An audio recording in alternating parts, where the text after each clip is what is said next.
Everything was supposed to be a reunion. That was the story the public was meant to believe. A quiet return, a symbolic moment, a grandfather finally seeing his grandchildren again. But behind the carefully constructed narrative, something far colder was unfolding, something calculated, something deliberate, something that turned what should have been a healing family moment into a full-scale royal shutdown. Because 24 hours before the entire plan could even breathe, it leaked, not just whispered, exposed. Every detail of the proposed visit, every movement, every carefully staged appearance was suddenly dissected online like evidence in a trial. And the reaction? It wasn't sympathy. It was rejection. Sharp, immediate, and unforgiving. The public didn't see a family trying to reconnect. They saw strategy. They saw leverage. They saw children placed at the center of a pressure play against the crown. And once that perception locked in, everything shifted. Inside a tense room thousands of miles away, the tone had already changed. The language wasn't emotional anymore. It was operational. Cold, calculated. The trip wasn't about family. It was about conditions, optics, control, because without one critical element, the entire plan collapsed.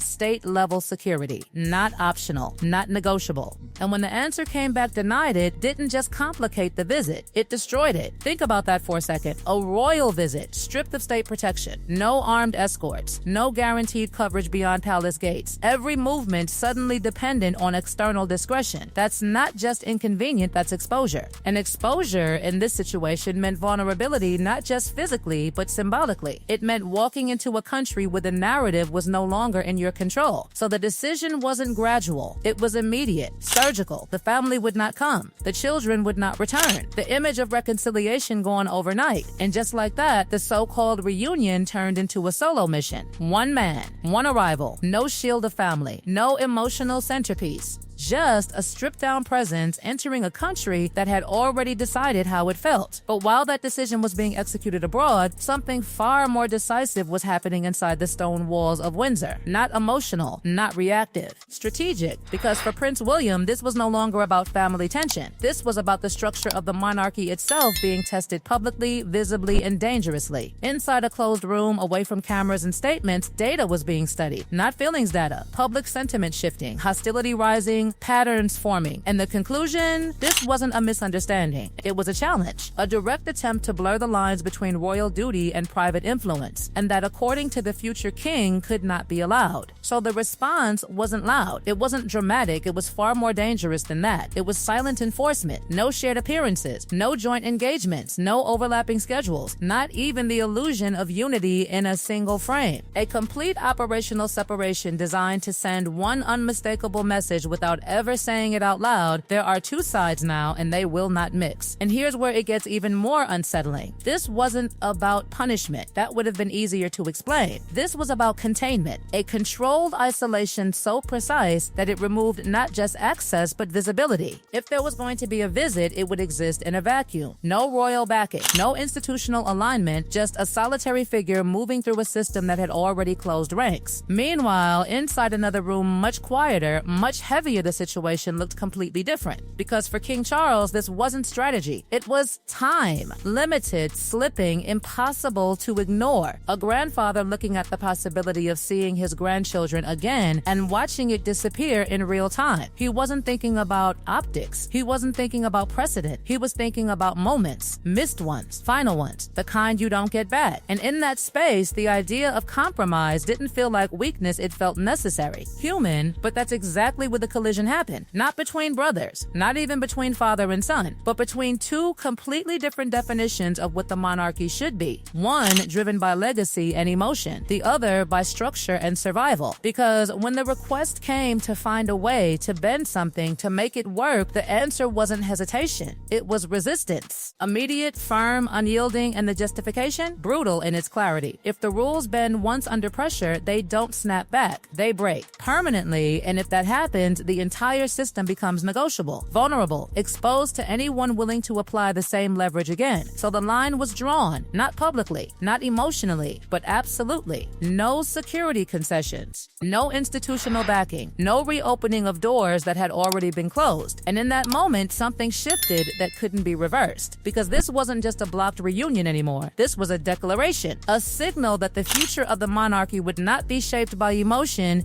even if it meant sacrificing something deeply personal to protect something far larger. And as the silence settled between those decisions, one question lingered in the background, growing louder with every passing hour. If a reunion this significant could be shut down so completely, so decisively, what else has already been decided behind those closed doors that the public hasn't seen yet? What happened next didn't explode into headlines. It didn't need to, because the most devastating moves are never loud, they're administrative, quiet, and irreversible. Somewhere deep inside the machinery of the British state, behind closed doors and beneath layers of protocol, a decision was finalized that changed everything without a single emotional word attached to it. No debate, no compromise, just a cold, structured conclusion that stripped the entire situation down to one undeniable reality. There would be no protection, no exceptions, no bending of the system for anyone, regardless of bloodline. And that's where the illusion finally collapsed. Because up until that moment, there was still a belief, maybe even an expectation,